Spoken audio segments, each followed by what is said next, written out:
Hey everyone, welcome to another installment of Harry Potter Theory. Today we'll be discussing even more interesting facts about the Wizarding World of Harry Potter that some of the biggest fans of the series don't even know. Today's video is part of a series, so if you have yet to watch part 1 or part 2 of 10 facts even the biggest Harry Potter fans don't know, then be sure to check it out after you watch this video. You can find them here. Because all of you diehard fans out there seem to know an incredible amount of obscure facts about the Harry Potter franchise and the Wizarding World at large, I've decided to continue digging up little-known facts about Harry and his pals from the farthest reaches of the internet. In today's video, I present to you 10 more surprising facts that I'm pretty confident even the biggest Potterheads won't know. It's almost like I can hear you all saying, "Challenge accepted." So without further ado, let's get started. Fact 1. The Golden Trio's names mean more than we thought. As I've mentioned a couple times in these surprising facts about Harry Potter videos, the names used by the author J.K. Rowling seem to have all been created with great care and consideration. Many monikers in the series have double meanings or far-reaching histories that are meant to give each of the names a deeper background. Unsurprisingly, the 3 names given to the 3 main characters, Harry, Ron, and Hermione, are no exception.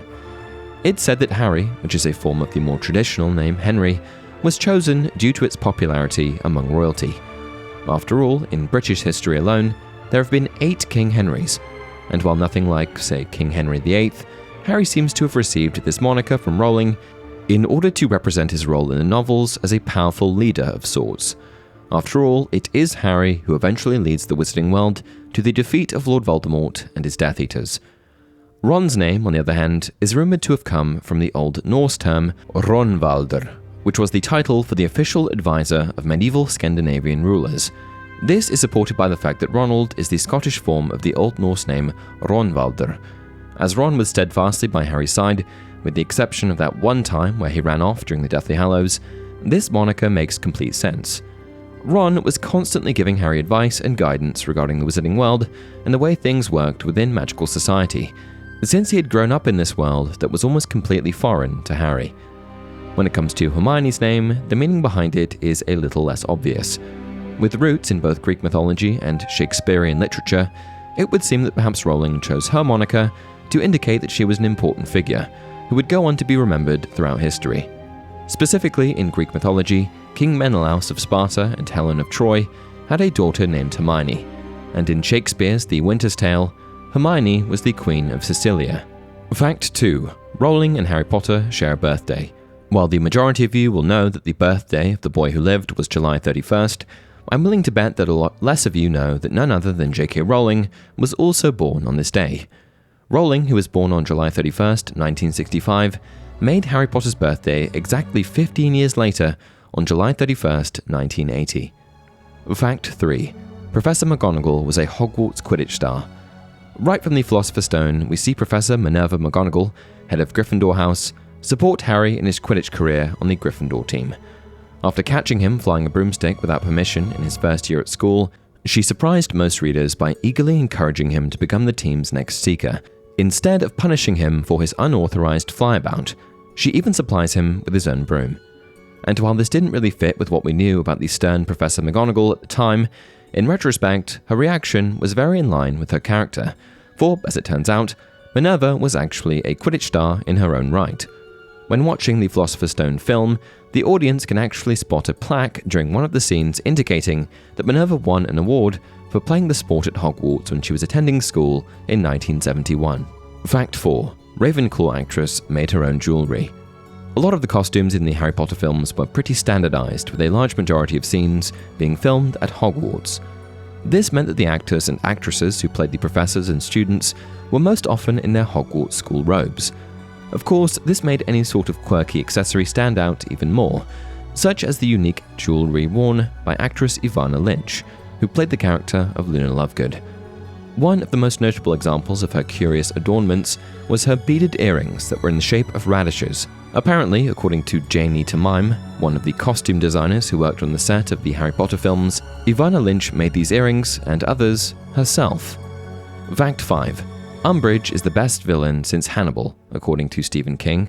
The world-renowned horror author Stephen King, otherwise known as the King of Horror, once wrote a review for Entertainment Weekly about the Order of the Phoenix.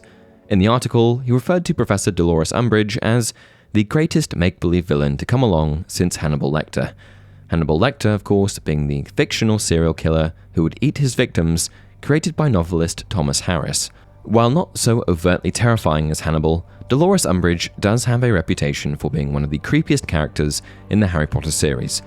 For this reason, Stephen King's opinion of Umbridge is likely one that many fans would agree with, as she has often been dubbed as the most evil professor to teach at Hogwarts School of Witchcraft and Wizardry while Harry was a student. From her overly sweet appearance to her rather psychotic delusions that she was of pure-blood heritage despite having a muggle for a mother and squib for a brother, Dolores Umbridge was quite terrifying indeed. In fact, it was these small details, including her collection of porcelain plates that she had on display, and the cutesy velvet bows that she wore in her coiffed hair, that all made the action she took against Harry and the other pupils of Hogwarts all that more disturbing. Fact 6. The Harry Potter novels had a cameo in the films. In the second movie installment of the series, The Chamber of Secrets, Harry accidentally transports himself to Knockturn Alley instead of Diagon Alley by way of the Floo network. After witnessing some sinister exchanges, Harry manages to find his way out of Knockturn Alley thanks to the help of Rubeus Hagrid. As Harry and Hagrid travel towards Harry's original destination of Diagon Alley, the two pass by a bookstore which has a series of books on display. The titles of these books, why, none other than the novels from the Harry Potter series itself. Fact 7. The Ginger Witch was front-page news throughout the films. While not a character featured in the Harry Potter novels, the Ginger Witch made headlines time and time again throughout the movie installments of the series, as seen in The Goblet of Fire, The Order of the Phoenix, The Half-Blood Prince, and even two of the Fantastic Beasts films. This prolific witch appeared multiple times on the front page of wizarding publication The Daily Prophet for committing crime after crime throughout the 20th century. Fact 8. The Hogwarts motto is hilariously practical. Many educational institutions in both Muggle society and the wizarding world have adopted the practice of having a school motto associated with their curriculum and teachings. What's more, the majority of elite schools have chosen to have their school mottos expressed in Latin. This is true probably for at least one of a few reasons. Primarily, Latin is often referred to as the language of scholars, so it fits that these phrases that are meant to represent learning are in this dialect. What's more, there's also a historical piece to this, which likely goes back to the Middle Ages when Latin was still used, especially for those seeking higher education. In any case, Hogwarts, founded in the 900s, is no exception, having the following Latin motto: Draco dormiens nunquam titilandus. While the fact that Hogwarts had a Latin motto is not itself a surprising or shocking fact, what is the translation of this phrase. For Draco dormiens nunquam titilandus in English means never tickle a sleeping dragon. As I said, hilariously practical. Fact 9. The destruction of the London Millennium Footbridge was impossible. In the 6th installment of the Harry Potter films, The Half-Blood Prince, one of the beginning scenes shows a bunch of Death Eaters bringing destruction to the Muggle city of London. Frightening bystanders and destroying any piece of architecture that gets in their way, one of the most noteworthy landmarks that the Death Eaters smash through is the London Millennium Footbridge, which is packed with Muggle locals and tourists. Yet, despite the cinematic splendor and excitement of this scene, the actual destruction of this famous footbridge was quite impossible. This is because the event of Voldemort's followers invading London to wreak havoc took place in the summer of 1996, before Harry's 6th year at Hogwarts. Yet, the London Millennium Footbridge wasn't completed and open to the public until June 10, 2000. This means that in 1996, there wouldn't have been a bridge for the Death Eaters to destroy. Fact 10. The code to access the Ministry is MAGIC. As the series evolves, Harry finds himself within the walls of the British Ministry of Magic not once, but many times. In some of those instances, he sneaks in others, he joins an adult and gains authorized access. Regarding the latter, in the Order of the Phoenix film, Harry and Ron's dad, Arthur Weasley, enter the Ministry by way of a deceivingly ordinary-looking red telephone booth.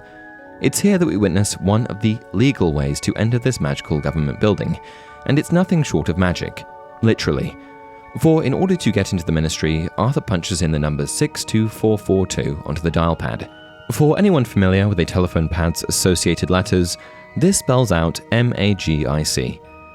And with that, we've come to the end of today's video. What did you think?